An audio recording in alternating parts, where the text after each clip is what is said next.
যেটা রনি যে কথাটা বলেছে, হয়তো যদি আন্দোলন না থামে তাহলে তো তাদের পাকিস্তানে পাঠিয়ে দেওয়া ছাড়া আমাদের আর কোনো গত্যন্তর থাকে না। সেটা যেটা বললাম সেটা হলো যে এখন যে অবস্থা দাঁড়িয়েছে, পাকিস্তানে আসলে যাওয়া সম্ভব নয়। পাকিস্তানে যাওয়া সম্ভব নয়। ওনার কথা মতো যদি 4 কোটি রাজাকারের বাচ্চা এই বাংলাদেশে থাকে, তো 4 কোটি রাজাকারের বাচ্চা, তার সঙ্গে যদি 4 কোটি রাজাকারের বাপ ধরেন, বাচ্চার বাপ ধরেন, তাহলে তো আরও প্রায় 1 কোটি চলে আসবে, 5 কোটি। তারপরে এই রাজাকারের বাচ্চারা যদি কেউ বিয়ে করে থাকে, বউ থাকে, কারো যদি প্রেমিক থাকে, ওগুলো তো রাজাকার।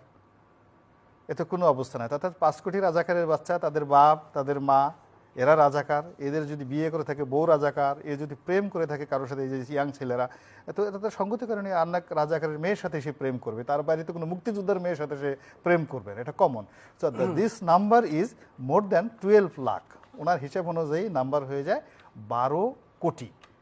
4 কোটি রাজাকার এই রাস্তায় এখন যদি থাকে 12 কোটি হয়ে যায়, বউ বাচ্চা প্রেমিক এগুলো সব ধরলে আর কি, নাতিপুতি ধরলে 12 কোটি লোককে আসলে পাকিস্তান যাওয়া সম্ভব নয়। বরং এই রাজাকারের বাচ্চারা, 12 কোটি রাজাকারের বাচ্চারা যদি এক হয়ে যায়, তারা অনেককে ভারতে পাঠিয়ে দিতে পারে। That is the dangerous game. বুঝতে পারছেন ঘটনা? অর্থাৎ অনেকের ছাড়া ভারতে পাঠিয়ে দিতে পারে। তখন এই যে ভারতে যাওয়া এবং পাকিস্তানে যাওয়া, এই